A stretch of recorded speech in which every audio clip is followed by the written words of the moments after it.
Confused हैं।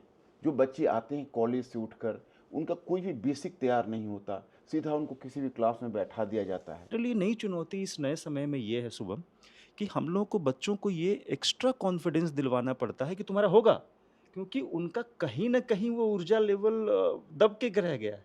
इतने वर्षों से सैकड़ों कोचिंग चल रही है और सैकड़ों बच्चे क्लास में बैठ के पढ़ रहे हैं, रिजल्ट नहीं आता है। उसके पीछे ये है कि धीरे-धीरे एक ऐसी माहौल और मानसिकता हिंदी मीडियम के बच्चों की बन जाती है कि मेरा तो होगा ही नहीं। निराशाजनक माहौल हो गया है। हज़ारों बच्चे गांधी विहार, नेहरू विहार, हिंदी मीडियम के और करोल बाग भी रहते हैं।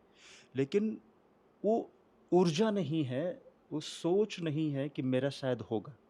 जो कि self study, answer writing practice, newspaper reading, self newspaper reading, उसका कॉम्प्रिहेंशन, उसकी अंडरस्टैंडिंग और फिर टेस्ट सीरीज। जब सारी चीज़ों का मिश्रण होता है तब जाके एक अच्छा सा रेनबो अगर बने तभी वो सुंदर लगेगा। तो मेरा नाम शिवम दिवाकर है और मैं हमेशा आपके लिए वीडियो बनाता रहता हूँ। जब से यूपीएससी सीएससी 2024 का फाइनल रिजल्ट आया है, बहुत सारे छात्र छात्राएं ऐसे हैं, ये जानना चाहते हैं कि इस बार यूपीएससी में लगभग कितने स्टूडेंट सेलेक्ट हुए और हिंदी मीडियम वाले स्टूडेंट का क्या रिजल्ट रहा और आखिर अगर सेलेक्ट हुए हैं तो कम क्यों हुए। आज की वीडियो में हमारे एक खास मेहमान हैं द स्टडी आईएएस के डायरेक्टर मणिकांत सिंह सर, जिनको आप अच्छे से जानते ही हैं। इनके अलावा आयुष सांगी सर हैं जो इकोनॉमिक्स पढ़ाते हैं, काफ़ी पॉपुलर हैं। और एक सर और हैं हमारे साथ में, वो भी काफ़ी अच्छा पढ़ाते हैं, उनका नाम है आरपी सर, पॉलिटी और गवर्नेंस पढ़ाते हैं। तीनों सर हमारे साथ हैं और हमने तीनों सर को इसलिए बिठाया है ताकि ये अच्छे से समझा पाएँ, आपको बता पाएँ कि हिंदी मीडियम का रिजल्ट इस बार कैसा रहा, कितना रहा और आखिर अगर कुछ कमियां रहती हैं स्टूडेंट की तो लगभग क्या रह जाती हैं। सबसे पहले मणिकांत सर मैं आपसे जानना चाहूँगा, आप तीनों लोगों का बहुत बहुत स्वागत है कि आपने इस बार क्या देखा, कैसा रिजल्ट रहा। बड़ा उत्सुकता से बहुत सारे स्टूडेंट जानना चाहते हैं। देखिए, ऐसा कोई अप्रत्याशित घटना नहीं है। आप पिछले 3-4 वर्षों का रिजल्ट को उठाकर देख लीजिए, ऑन द एवरेज यही होता है। इस बार तकरीबन जो मुझे अब तक इन्फॉर्मेशन है, नियरली 40 स्टूडेंट्स हिंदी मीडियम से सिलेक्टेड हैं। वही 42, कभी 45, मैक्सिमम 52 तक जाते हैं। तो इसकी वजह है, जैसे इस बार थोड़ा सा 40 काफ़ी चर्चा में है, लेकिन जब हम पहले से हम जब देखते हैं, जो मार्केट की स्थिति देखता हूँ, तो मुझे लगता है कि ये दुर्घटना हो जाने के बाद फिर एक बार हाहाकार होगा। लेकिन दुर्घटना होने से पहले उस हाहाकार से बचने के लिए कोशिश नहीं हो रही। जैसे देखिए, हिस्ट्री में आप देखेंगे, अगर ये 40 स्टूडेंट्स है तो हम ऑप्शनल हिस्ट्री पढ़ाते रहे हैं। 10 स्टूडेंट्स हिस्ट्री से हैं हमारे इंस्टीट्यूट के। अब इसके बाहर कौन कहाँ है आई डोंट नो। उसमें all India first ranker Hindi medium and second ranker Hindi medium दोनों हमारे इंस्टीट्यूट थे, 137, 182। अब हम इस बार जनरल स्टडीज़ लेकर आए, कौलबाग में इंग्लिश मीडियम हिस्ट्री भी लेकर आए और जनरल स्टडीज़ लेकर आए। मैं आपको चैनल पर बुलाऊंगा, आप 2027 में इसका रिजल्ट देखने आइएगा। क्योंकि देखिए, हमने हिस्ट्री में रिजल्ट को क्यों बेहतर किया, क्योंकि हम इंटीग्रेटेड अप्रोच लेके पढ़ाए। हम बच्चों का अंडरस्टैंडिंग तैयार करने पर बल देते हैं। अगर हम केवल नंबर ऑफ क्लासेस काउंट करते रहें, उनको केवल क्वांटिटेटिव टर्म में पढ़ाई को लें, तो उसका तो यही हाल होना है। सब अलग अलग टॉपिक पढ़ाना, सारा टॉपिक डिसजंक्चर्ड है, बच्चे अलग डायरेक्शनलेस हैं, कंफ्यूज्ड हैं। जो बच्चे आते हैं कॉलेज से उठकर, उनका कोई भी बेसिक तैयार नहीं होता, सीधा उनको किसी भी क्लास में बैठा दिया जाता है। हम पहले इंस्टीट्यूट हैं जिन्होंने बेसिक फाउंडेशन का एक एक्सक्लूसिव कोर्स लाया। उसमें हम बोलते हैं बच्चों के, देखो बच्चों, ये घड़े की पेंदी लगा रहा हूँ आप। उसके बाद हम एक टॉपिक को दूसरे टॉपिक से इंटीग्रेटेड करके जो हमने अपनी योजना बना ली, तो प्लानिंग तो हमने कर ली, लेकिन हमारी स्थिति उस समय वही हो गई थी जो धनुष यज्ञ में का वादा करके या उसका प्रतिज्ञा लेकर जनक जी को हो गया था कि धनुष तो उन्होंने दे दिया, लेकिन अब पता चला कि इस पर कोई प्रत्यंचा चढ़ाने वाला ही नहीं। तो ऐसी स्थिति में हमने यहाँ बहुत सारे टीचर को टटोल लिए, लेकिन जो हम चाहते थे कि वे टॉपिक से टॉपिक को लिंक करके अंडरस्टैंडिंग से पढ़ाइए, वो नहीं मिले। तो हम करोल बाग से टीचर को लेकर आए, उनको एक्सक्लूसिव हमने रिक्वेस्ट किया। वो सब अपने आप को हिंदी, क्योंकि इंग्लिश मीडियम में पढ़ाते रहे, लेकिन हिंदी भी में सक्षम थे, तो उन्होंने हिंदी में अब यहाँ पर पहला क्लास लिया। अब जैसे मैं आपको उदाहरण बताता हूँ, अब आयुष सांगी सर ही हैं, ये इनको मैंने इकॉनमी में पहले से पहले 2 टीचर मैंने ट्राई किया, लेकिन इंटीग्रेटेड मुझे लगा कि यही पढ़ा सकते हैं, इनमें वैसा दम वैसी समझ थी, हमने इनको लिया। आरपी सर से पहले हमने पॉलिटी में एक टीचर को लिया, हमने बड़ी मगजमारी की, 4 to 5 मंथ्स उसके साथ मेहनत की, नहीं सफलता मिली। हमने फिर आरपी सर से बात की, इनको कोलबाग से लाए। तो हमने इस तरह से करके टीम बनाई, बेसिक से लेके एडवांस और सुपर स्टेज का 3 स्टेज बनाया है। शुभम, आप इस एरिया के आप जाने माने आप यूट्यूबर हैं, और आपने अब तक बहुत सारे बच्चों के रिजल्ट के बारे में आपने सूचना दी है। हम आपको 2027 में एडवांस में आपको हम इनवाइट कर रहे हैं। आपको 2027 तक मुखर्जी नगर का भी रिजल्ट सुधरा दिखेगा, और कौलबाग में भी आपको स्टडी का सेंटर आपको फ्लोरिशिंग दिखेगा। वजह क्या है कि हम लोगों का जो एफर्ट है, वो एफर्ट लाना ही अपने आप में मुश्किल है, और हिंदी मीडियम का रिजल्ट हम सुधार के रहेंगे, ये हमारा प्रॉमिस है आपसे। ओके सर, मैं आपसे जानना चाहूँगा, आप इकोनॉमिक्स पढ़ाते हैं, आपको इस बार कैसा लगा रिजल्ट? क्या आपके जो सब्जेक्ट के बच्चे हैं वो भी सिलेक्ट हुए? हमारे सब्जेक्ट्स के थ्रू बच्चों का सिलेक्शन हुआ है।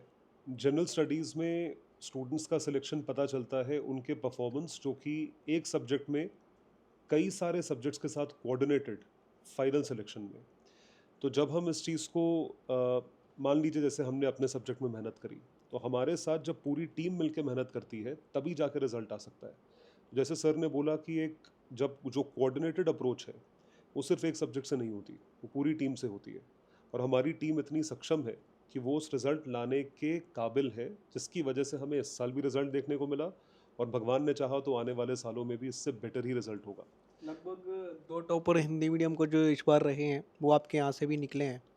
आपको सर क्या कमियाँ लगती हैं जो स्टूडेंट कर देते हैं तो हिंदी मीडियम का रिजल्ट थोड़ा डाउन रहता है हर बार?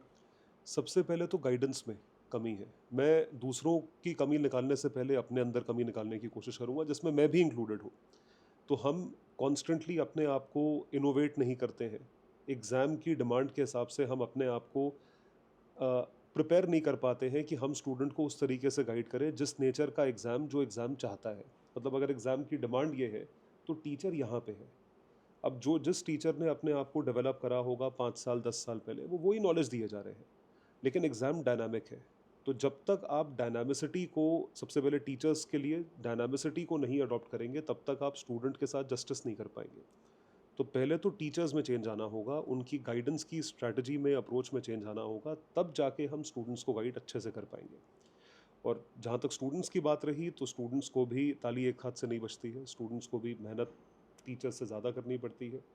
कोचिंग का रोल 30% होता है, 70% स्टूडेंट्स की अपनी मेहनत होती है, जो कि self study, answer writing practice, newspaper reading, self newspaper reading, उसका कॉम्प्रहेंशन, उसकी अंडरस्टैंडिंग, और फिर टेस्ट सीरीज़। जब सारी चीज़ों का मिश्रण होता है तब जाके एक अच्छा सा रेनबो अगर बने, तभी वो सुंदर लगेगा। तो उसमें टीचर की भी मेहनत है, स्टूडेंट की भी उतनी मेहनत है, सारे फैक्टर्स जब इकट्ठे आते हैं तब जाके आपको एक सुंदर सा रेनबो दिखता है।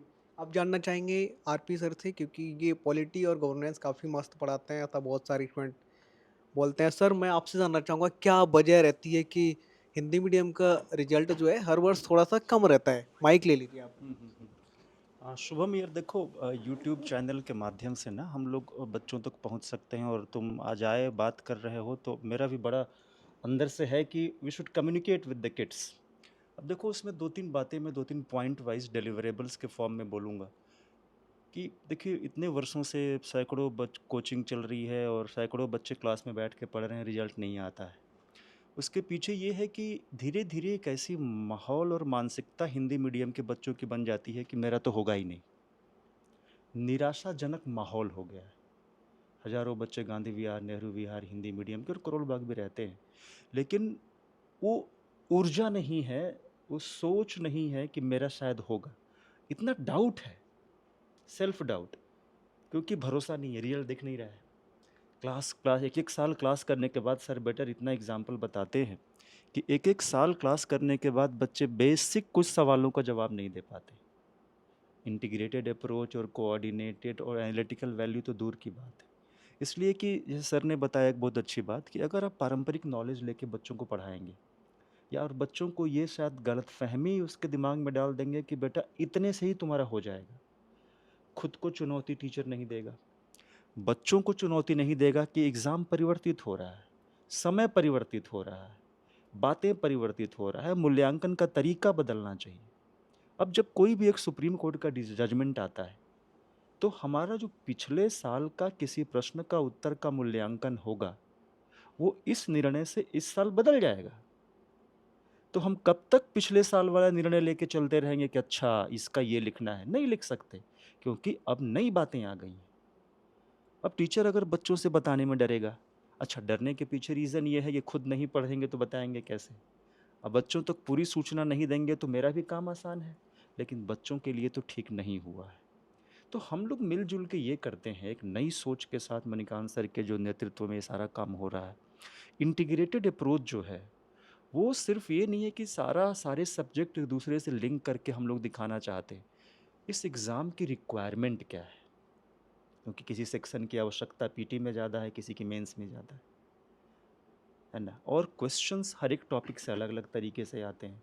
तो बच्चों को क्लास में ही पहले ही दिन से हम उनको मानसिक रूप से तैयार करते हैं। ज्ञान की कमी तो नहीं है, लेकिन जब तक मानसिक रूप से वो बच्चा तैयार नहीं होगा, आप पे मेरे पे भरोसा नहीं करेगा। और ये भरोसा बातों से नहीं, क्लास के अंदर परफॉर्मेंस से, और लगातार 6-8 महीने उनसे लिखवा के, पढ़वा के, बुलवा के, टेस्ट दिलवा के, हैंड होल्डिंग करके, फिर हम इस तरीके से जब उन बच्चों को निकालेंगे ना। और हमारे लिए नई चुनौती इस नए समय में ये है शुभम, कि हम लोगों को बच्चों को ये एक्स्ट्रा कॉन्फिडेंस दिलवाना पड़ता है कि तुम्हारा होगा, क्योंकि उनका कहीं ना कहीं वो ऊर्जा लेवल दब के रह गया है। तो एक पहले कुछ दिनों में कैसे नहीं होगा यार, कैसे नहीं होगा? तो वो चीज़ को उठाना, फिर यूपीएससी की स्टैंडर्ड पे उसको चुनौती देना, यूपीएससी की स्टैंडर्ड पे चुनौती देना है। नया बच्चा कुछ भी कर सकता है, माध्यम हिंदी और इंग्लिश का अंतर नहीं है, लेकिन डर के रहना, कम पढ़ना, कम पढ़ाना, एक फिक्स सोच में रहना, ये कहीं ना कहीं समस्या बनता गया है। और इस बार जैसे सर ने बोला हम लोग तोड़ रहे हैं। और निश्चित रूप से बेसिक फाउंडेशन हमारा अगले साल ख़त्म होगा, पहला बैच, उसके 6-8 महीने के अंदर पीटी होगा, हम रिजल्ट देंगे। इस बार भी हमने पीटी मंथन किया है, कई हज़ार बच्चे आए थे, उसमें से भी रिजल्ट आएगा। और फिर मेंस एडवांस बैच चलाएंगे सिर्फ मेंस वालों के लिए, उससे भी रिजल्ट देंगे।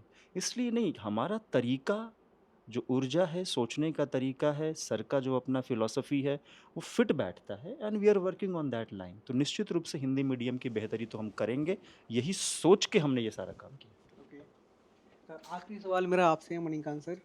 आपने जैसा भी मुझे प्रॉमिस किया है कि 2027 में आपको बुलाएंगे और अभी से आपको इनवाइट कर रहे हैं, तो सर पूरी तैयारी आपने इस बार मतलब कर ली है? इंग्लिश मीडियम, हिंदी मीडियम सबको खींच के ले आएंगे? बिल्कुल बिल्कुल, मतलब ये मैंने कर लिया है कि हमने 2026 का क्यों नहीं कहा, क्योंकि अभी आम कच्चा है, 2027 तक पकेगा।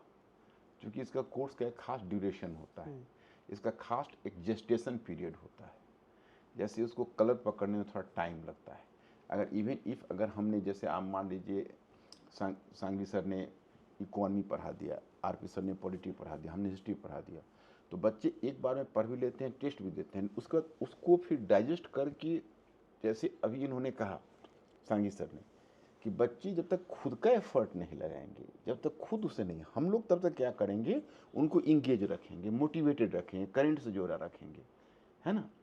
और कैसे कोचिंग फिनिश होने के बाद उनको इंगेज, उनके एग्जामिनेशन तक रखा जाए, उसका टेक्निक लगाएंगे, उसके बारे में नई तरह की हमारी प्लानिंग है।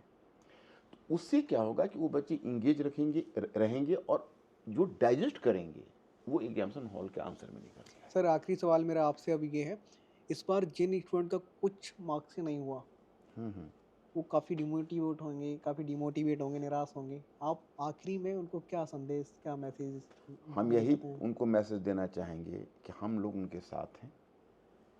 प्रीलिम्स को फिर, अब बहुत चंद दिन बच गए हैं, प्रीलिम्स को पूरी तन्मयता से दें और देने के बाद शीघ्र आ जाए मेंस में। हम लोग एक बहुत प्रोग्रेसिव प्लान लेकर बैठे हुए हैं। हम हमारे मेंटोर सब उनके पीछे मेहनत करेंगे और वो जो फासला हो रहा है ना, वो फासला को पार देंगे। ओके दोस्तों, अगर आपके कुछ और सवाल हैं, डाउट हैं, तो आप कमेंट बॉक्स में लिख करके ज़रूर भेजिए।